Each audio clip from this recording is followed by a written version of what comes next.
So if you want to know where every note is in the 3 notes per string major scale, so let's say you want to know where the seconds, the thirds, the fourths are with relation to the root note in the 3 notes per string major scale in any position anywhere on the neck, then this video should give you that information. So one of the big criticisms of the 3 notes per string system when viewed from the point of view of the caged system is, with caged, you learn the chord, you learn the pentatonic shape, and then you learn the scale shape, and everything is overlaid on top of each other. So that means when you're playing the scale, you know where the chord tones are, you know where the pentatonic notes are. And so you build this visualization, if you like, of the relationship between all of the notes in the scale position that you play. You don't get that directly from the 3 notes per string scale shapes. Now, it's a little bit of a straw man argument because you don't learn these things in isolation. While you're learning the 3 notes per string scale shape, you're also learning the chord, you're learning to play chords, hopefully, you're learning the pentatonic scale shapes, hopefully, as well. And there's nothing to stop you, there's no law that prevents you from overlaying one on top of the other in your mind and understanding the relationship between them. So I find that a bit of a spurious argument. But actually, there's a different approach that you can take to 3 notes per string scale shapes as well, which will allow you to understand where every note is, where every note interval is, where every note function is on the neck. And that's what I want to talk about this week. Now, this is based on a video that I put online a couple of weeks ago, which I talked about a deep dive into 3 notes per string scale shapes. And in that video, I talked about 3 fragments, 3 groups of scale notes.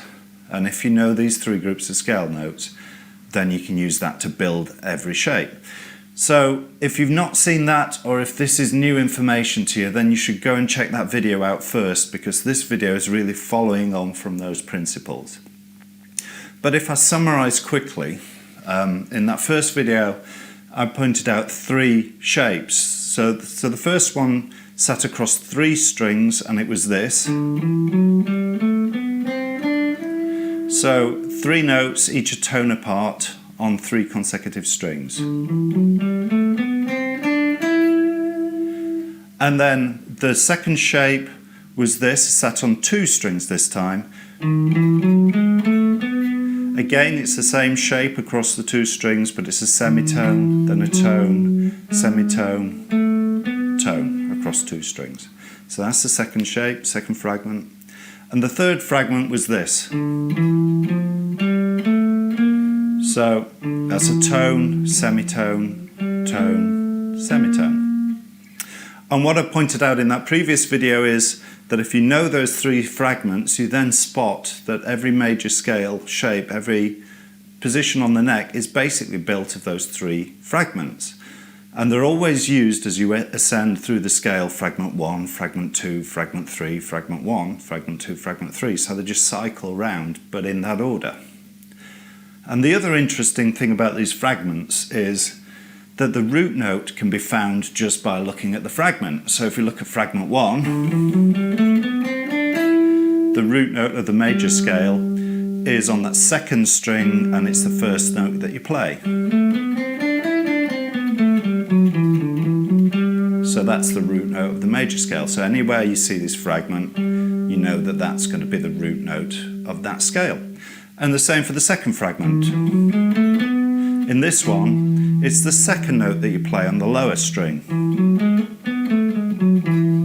That's the root note of the major scale that this fragment comes from. And with the third fragment, it's the third note of the lower string. So that's the root note. Wherever you see this fragment, that's where the root note will be.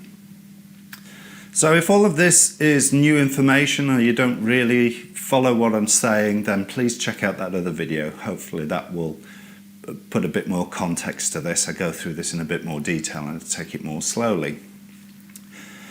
So starting from there then, the next insight really is, okay, so in my first fragment, that's the root note. So if that's the root note, that must be the second. that must be the third, fourth, fifth, sixth, because that's the root note. And if we go down the scale, that must be the seventh, sixth, five, because that note's invariant. All of the other notes must be invariant as well. So that means as soon as I see this fragment, I can use this fragment as a landmark. If I see this fragment occur anywhere in any of the 3 notes per string major scales, I instantly know what the functions of all of the notes are in that fragment. So for example, that's the sixth, that's the sixth, 5, 5, 3, 2, 7, 4, 1. I just know them because I know the notes in that fragment. And the same's true for all of the other fragments as well. So perhaps the easiest thing for me to do is to actually draw these shapes out. If I, rather than try and describe it on the guitar neck in front of you, if I draw it out in a series of charts, hopefully that will make this a bit more visible to you. So let's start with this first shape then. And I've tried to represent it down at the bottom here. So what I'm trying to show here are 3 strings with 3 finger positions, each is a tone apart. And you can see, as I said before, it's the first note of the second string that defines the root position. But because of that, that also defines what every other note function is in this cluster. So you can see the next note up from the root has got to be the second, then it's got to be the third, fourth, fifth, sixth, and below the root you've got the seventh, the sixth and the fifth. And just like I said before, because this shape defines these notes and defines these positions, everywhere you find this pattern in every one of the 3 notes per string scale shapes, it immediately tells you what the function of each of those notes is. So that first note, which is on the middle string, is always the root. So there's a root, there's the root, there's the root. You can see there's the root, there's the root, there's the root. And if you want to find the sixth, you can see there are 2 sixths. There's one which is at the end of the third string, and there's one in the middle of the first string, there and there. So that means that's a sixth, that must be a sixth, that must be a sixth, that must be a sixth, that must be a sixth. So do you see how this works? How understanding this fragment means suddenly you've mapped out a huge part of every one of the 3 notes per string scale shapes. Let's try the second fragment, see what that looks like. So, as I said before, it's a semitone followed by a tone on 2 strings. And the second note of the lower string is the root. So we can see there's the root, so the next note above must be the second, the note above that must be the third, fourth and fifth. And the note below the root is the seventh. So immediately we've defined what all of these fragments are on each of these scales as well. So that must be the root, that must be the third, that must be the fifth. That must be the root, that must be the third, that must be the fifth.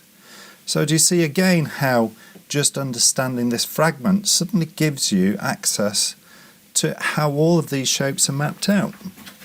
Let's try the third fragment. And in the third fragment you can see it's a tone followed by a semitone and a tone followed by a semitone across 2 strings. And when you see a shape like that, you know that the root is the third note in the lower string.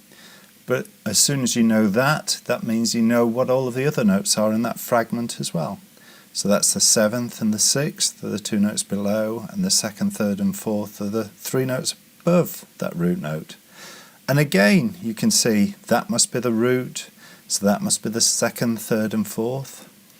That's the second, third and fourth, because the root line would have been, if this was a 7-string neck, the root would have been just there on the 7th string.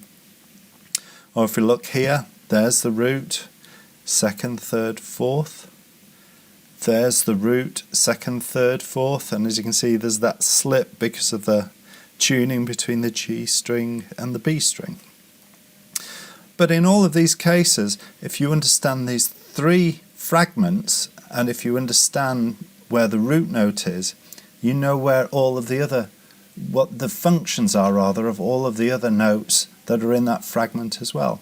So if you can memorize these fragments and memorize the note functions of each of the positions in the fragments, suddenly you've got the entire 3 notes per string scale shapes memorized. and you've memorized the position of every interval, every note in each of these scale shapes. Okay, so hopefully you're starting to see the power in these three shapes and how these three shapes map out the guitar neck. Now, the next stage really, which I won't go into in this lesson, but the next stage is now you know the function of every note. Now you know where the third is with relation to the root, for example. You can flatten it. So instead of playing, I can play a shape with an altered third, with a flattened third. So it's a major scale with a flattened third. And what is that? That is the melodic minor. So I can construct the melodic minor directly because I know where every note is and I know the function of every note as well, which means I can then start to alter them. So I can start to create altered scales. The other thing you get from this is that, for example, you know where the fifth is. So if I make my fifth my root, then I build the scale based on the fifth note of the 3 notes per string, I get a mixolydian sound. So that's one way of getting the modes out of this. The other way of getting a mixolydian sound is because I know where my seventh is. So I can flatten my seventh, and again that constructs a mixolydian sound. So by knowing the notes, by knowing the function of the notes within the scale shape, you can start to alter them, or you can use different notes as root notes in order to create all of the other scales as well. So it's a really powerful tool to have in your arsenal if you know the function of every note that you're playing on the neck of the guitar. And I guess one final thing to remember is that these are just maps. These are just ways of giving you landmarks to be able to see what's going on the neck. But like all maps, maps are ways of finding your way around when you're lost or when you're not quite sure of where you are. Your ultimate goal is to not need to rely on maps. So you want to move to a position where you just intrinsically know this stuff. You don't have to refer back mentally to these kinds of maps. But these are a useful intermediate step that will take you to that point. So they're well worth understanding. Anyway, I hope that's been useful for you. Ask any questions you want in the description down below, and we'll chat next time. Goodbye.